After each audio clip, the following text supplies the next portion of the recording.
Reportajes T13. Sigamos hablando de deportes de una u otra manera, con algo que tuvo claros y sombras en realidad, porque hace 25 años Chile conquistó por primera vez el monte Everest. Lo hizo, y lo insólito de eso es que no fue uno, sino dos los equipos chilenos que lograron esta hazaña el mismo día y con una diferencia nada más de 2 horas. Reportajes T13 reconstruye esta historia que estuvo plagada de encuentros y desencuentros entre los montañistas que alcanzaron la cumbre más alta del planeta. El informe es de Paulina Figueroa y Nicolás Arce.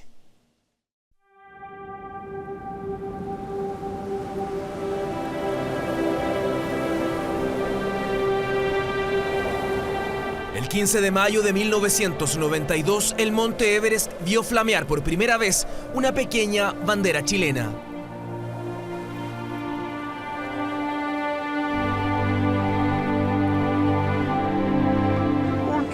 Total, absoluto y categórico para Chile, weón.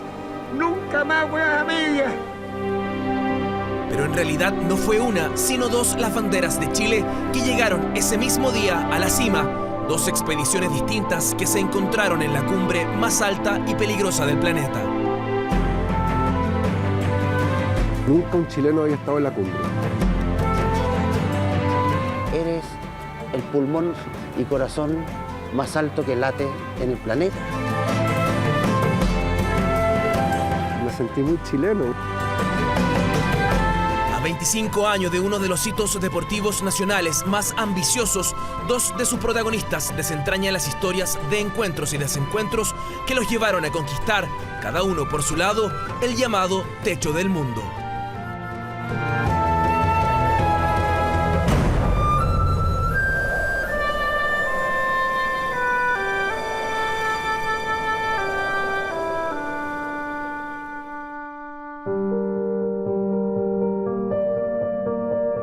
No recuerdo si fue Lucero, si fue Rodrigo Jordán, de dónde surgió.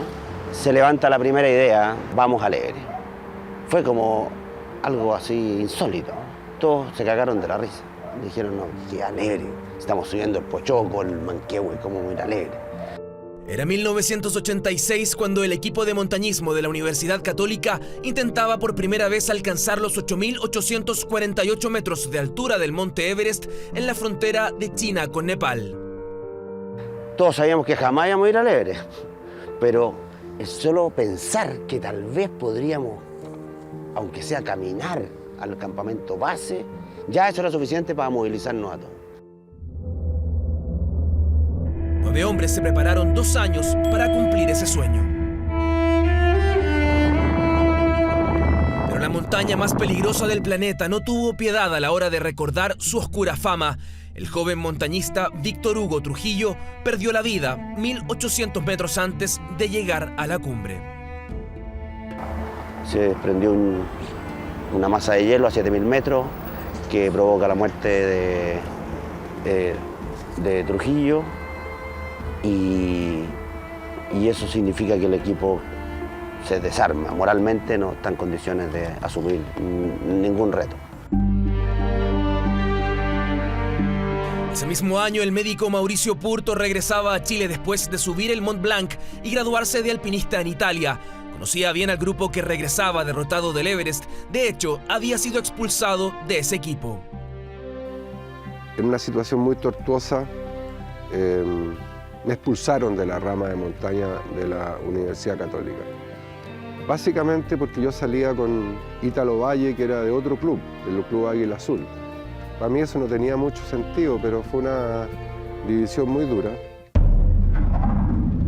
Los hechos que marcaron a fuego a Purto y a sus ex compañeros montañistas de la Católica, quienes se volverían a encontrar, esta vez en un nuevo intento por alcanzar la cima del Everest, también conocida como la Santa Madre del Universo.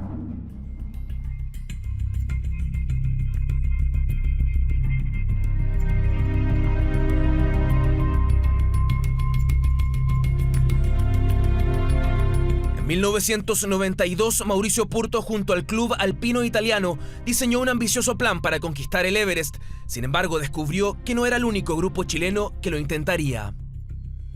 Me acuerdo antes de partir ese mes de marzo, se acercó Giorgio Catoni, el presidente de mi club, y me contó que había una expedición de mi ex universidad, de mi grupo, de la Católica, al Everest. No me sorprendí mucho porque esta era la tercera expedición de Jordani y de Lucero a la al Everest. Esta mañana informaron a la prensa que el objetivo de conquistar el monte más alto del mundo es el único que le falta al deporte de nuestro país. Purto se vio enfrentado así a sus ex compañeros. Cristian García Huidobro se convirtió en su adversario. La pregunta que muchos se hicieron era qué equipo llegaría primero. La disputa comenzó incluso antes de partir, pues el equipo de Purto había elegido subir el Everest por una ruta que a juicio de sus rivales era más fácil. Un mes antes de partir, ya en Chile, sabían. Por lo tanto, si ellos llegaban, iban a llegar antes que nosotros. Eso era obvio. Pero además habían partido antes y por la ruta más fácil del cerro. Eso de decir este es más difícil que el otro, eso denota mucha ignorancia en la gente. Y el Everest no tiene ninguna ruta fácil, ninguna.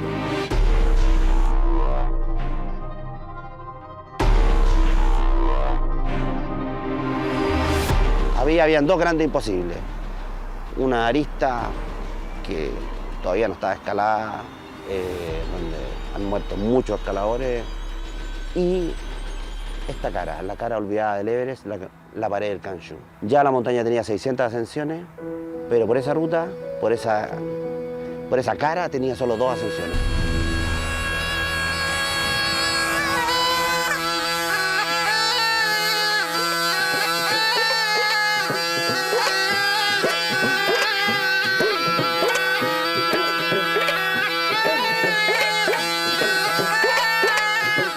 Primeros días de marzo de 1992, Mauricio Purto junto a otros 4 montañistas chilenos comienzan su expedición al Everest. Yo elegí por el sur, por Nepal, aunque es más difícil que por el norte, porque por ahí los sherpas conocen muy bien el cerro. Pero hay que cruzar la cascada de hielo del Khumbu, entre el campamento base y el campamento 1, entre 5.400 y 6.000 metros, donde tú estás expuesto a avalanchas de hielo. Pocos días después, en otra base a los pies del Himalaya, 6 montañistas de la Universidad Católica, liderados por Rodrigo Jordán, iniciaban su marcha para subir por la llamada cara olvidada del Everest. Estamos a unos 6.000 metros. Es una pequeña terraza que está en el lugar más seguro de la ruta, protegido de las avalanchas de encima y lejos de las avalanchas del frente. ¿Tuvo miedo usted en alguna oportunidad? Sí, por supuesto. ¿Estuvo a punto de morir? Miedo a morir, sí. Varias veces.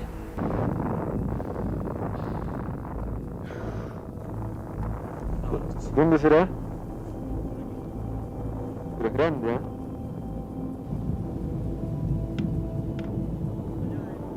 Mira abajo, mira. Mira abajo, mira. ¿Cachai? ¿Cómo sale? Va a pescar lo que hay abajo. Mira.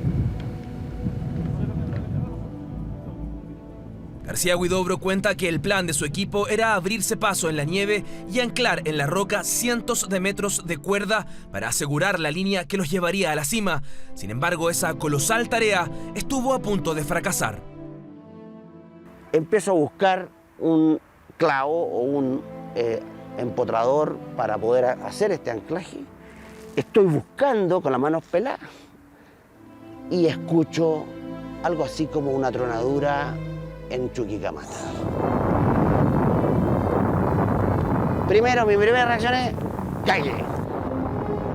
La segunda reacción, a 1 metro de esta muralla gigante de nieve, fue Dios, sálvame. Pero lo más interesante de este grito es que hasta esa fecha era bastante ateo. Y esta debe haber sido la conversión al cristianismo más veloz que Dios haya escuchado. ¿Cuánto tiempo antes la alcanzaste a ver? Segundo, avanza rapidísimo. O sea, ¿no se dan cuenta cuando...? No, la vimos de arriba, pero una ola gigantesca que crece así a una velocidad extraordinaria. Era mi último recurso, me estaba muriendo, weón. Abracé a Dios como todo lo que podía abrazar. Y se viene una onda expansiva que avanza a 300 kilómetros por hora. O sea, me va a sacar cagando. Entonces, primero dije, los guantes, los tenía aquí, los voy a poner. Me empecé a poner el primero, no alcanzo, me lo saqué. pero no salgo volando. Estoy ahí, miro para arriba y digo, gracias. Cuenta con un creyente más en tus filas.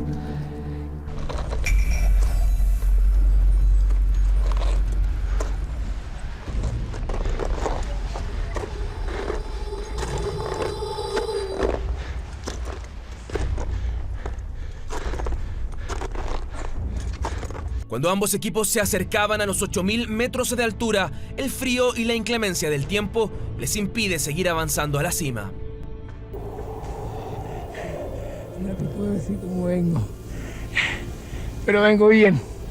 En el equipo que integraba García Huidobro, el histórico formador de montañistas Claudio Lucero quedaba en el camino por el cansancio y debe abandonar su carga. Cristian Buraquio se ofrece a llevarla. Buraquio, en ese esfuerzo extremo que hace, entra en hipotermia. Esto es muy grave. Hablamos por radio con Alfonso Díaz, el médico de la expedición. La conversación partió así. Escuchen bien, Cristian Buraquio se va a morir antes de 2 horas. Todos petrificados, pues. A menos que sigan con precisión las siguientes instrucciones. Pónganlo en una terraza, ingrésenlo en un saco de dormir, derritan nieve, échenle glucosa, sales de rehidratación, oxígeno cada ciertos minutos, dosis de agua que no pueden ser superiores a una cuchara de sopa. Si le dan un tacho con agua y vomita, lo perdimos, lo van a matar. La noche se acerca, la altura y la nieve tenían a uno de los suyos a punto de morir. Cristian García Huidobro se ofrece para avanzar en la oscuridad y encontrar un refugio. Luego de horas de escalada a ciegas, los 4 hombres están a salvo. Ahí esperarían un día completo antes de iniciar el ataque definitivo a la cumbre. Y como a las 5 de la mañana, Michel Pangrita me dice que había unas carpitas al lado de la nuestra, pero como unos 50 metros. Yo le había contado esta historia de la gente chilena y me dice, maybe Chilean people. A lo mejor es gente chilena. Yo le digo, maybe, ni lo pesqué. A medianoche del 15 de mayo, ambos equipos deciden atacar la cumbre más alta del planeta. García Huidobro por un lado y Mauricio Purto por el otro. Ambos resolverían ese día su rivalidad, pero sobre todo serían protagonistas de un capítulo inolvidable del deporte chileno.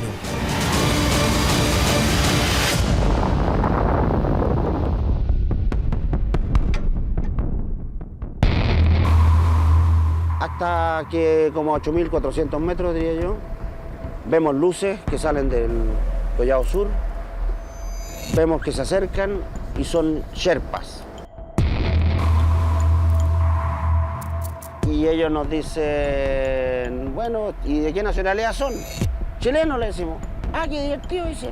Un poco más atrás viene el señor Purto de la expedición chilena. Y ahí no lo podemos creer. Ahí supimos, weón, no han llegado.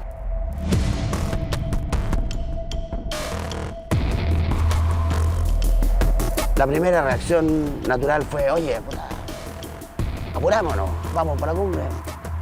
Y después dijimos, ¿por qué? No hay ninguna razón para apurarse. Si ni siquiera son competencia.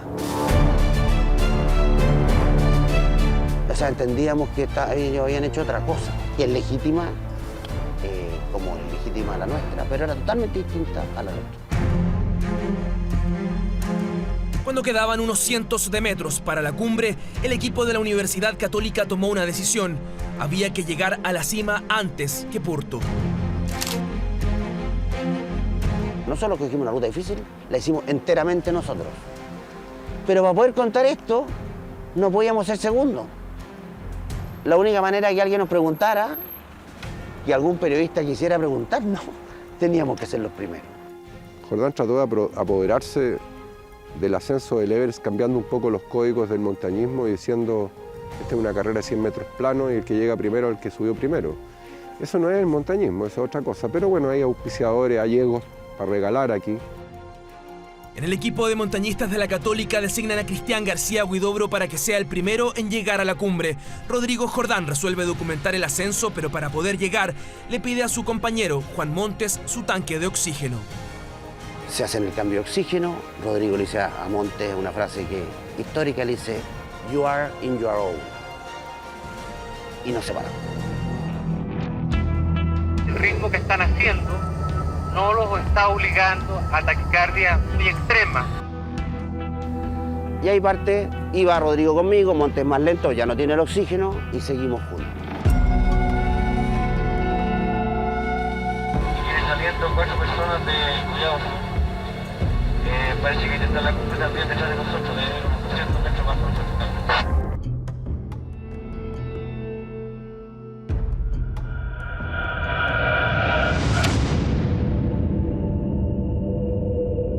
Mira, me han dicho muchas veces que cuando me di cuenta que estaban los otros chilenos, yo tendría que haber usado toda mi energía para pasarlo y ser el primero. Pero eso es la conciencia de personas que no entienden nada de montañismo, po. Tú a 8.000 metros apenas estás preocupado del siguiente paso.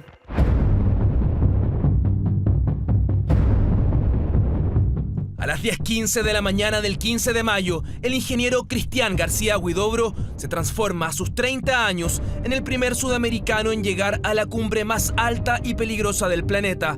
Por casi 3 horas, el suyo fue el corazón humano que latió a mayor altura sobre la Tierra. Estamos en la primera expedición. Quiero ver el Canyon Face latinoamericano, la primera expedición, quiero ver la cumbre de Everest. Y los últimos pasos son realmente impresionantes. De hecho, hay una foto que está en el libro, que son mis huellas, justo antes de llegar a la cumbre.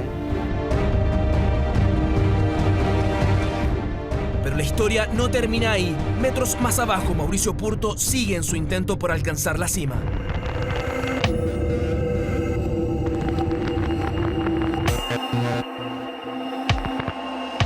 Y pasando la cumbre sur me encontré con un montañista vestido de rojo con negro que estaba mal parado, obstaculizando el camino, hablando por radio, no dejaba pasar a nadie. Y en el momento en que me doy vuelta, cacho que es Rodrigo Jordán. Y ahí Mauricio lo saluda y dice, Rodrigo.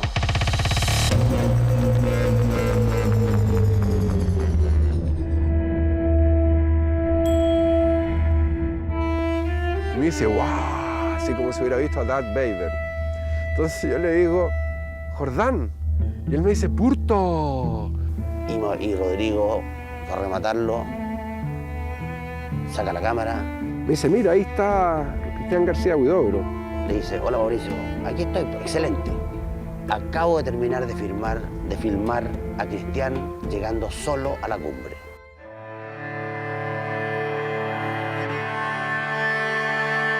Y caminé como en trance hacia la cumbre los últimos 20 minutos. A las 11 de la mañana y 58 minutos, casi 2 horas después que García Huidobro, Mauricio Purto alcanza la cumbre del Everest, una hazaña inédita para el deporte nacional.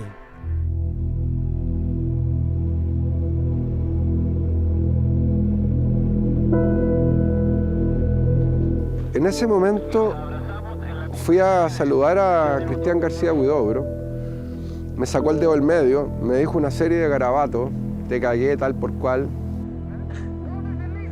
Mira, es un encuentro que podría no haber ocurrido si yo fuera un poquito más controlado. Bueno, él lo reconoce, después dice que eso habla mal de él, porque todos piensan que como yo soy más grande, rubio, 2 metros, soy el agresivo aquí, pues. Yo recibí puro garabato nomás. Entre nosotros habían pasado cosas durante 6 años, que eran de distintas gravedades, pero varias. Y Jordán estaba como una momia ahí, no hablaba cuando pasaba esto. Y bueno, de alguna manera yo lo que hice fue ajustar cuentas. Yo jamás pensé que Cristian García Huidobro iba a reaccionar mal. De hecho, fui a abrazarlo. Y cuando me sacó el dedo del medio me dijo un par de garabatos, fue como si me hubieran metido una daga en la guata. En ese momento respiré y Angrita se paró de la cumbre y me abrazó. Entendió que había algo raro y como estaba este hombre gritando tontera, Angrita le dijo, mira, si quieres ir a pelear, peleemos en Katmandú, porque esta es la cumbre del Everest. O sea, el Sherpa me defendió. Mauricio dice, no me puedes tratar así. Yo le dije, no te estoy maltratando, solo te estoy describiendo. Exactamente por lo que tú has hecho. así que no hay maltrato alguno. Y eso es todo. Lentamente me empecé a ir para adentro, pero este hombre seguía hablando tontera. Entonces en un momento me saqué el pasamontaña y le dije, por favor, le dije, lo miré, estamos en un santuario, le dije. Y yo le dije, tienes razón, pero solamente estoy fijando quién eres. Y estábamos rodeados de neozelandeses, españoles, ingleses, americanos que veían esta escena y es una vergüenza porque no tiene nada que ver con el alpinismo. Es un ajuste que yo consideré en ese minuto justo porque habían varios afectados que no eran yo. Nunca fui yo el directamente implicado en esas acciones. Por esos días, la prensa recoge la polémica chilena más alta del planeta y su interés se centró en quién había sido el primer chileno en conquistar la cima. Para los protagonistas, el logro fue otro.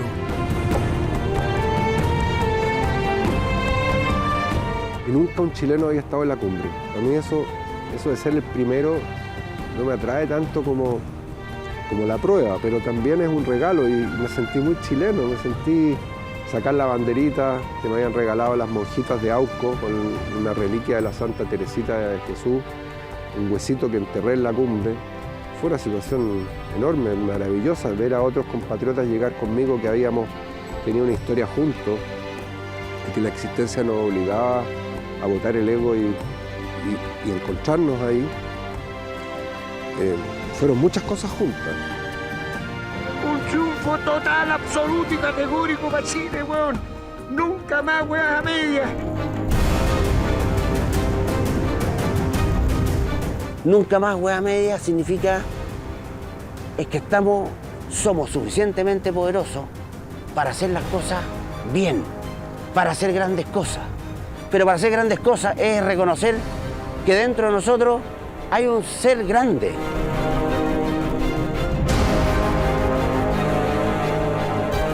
Somos grandes. Tenemos que hacer esfuerzos para validarnos a lo largo de toda la vida. Ese camino, el camino del reconocimiento, es el camino del que cree que es pequeño. Cuando tú te sabes grande, entonces ya no necesitas validarte, solo necesitas ser tú. Eso es nunca más hueá media, es ser extraordinario.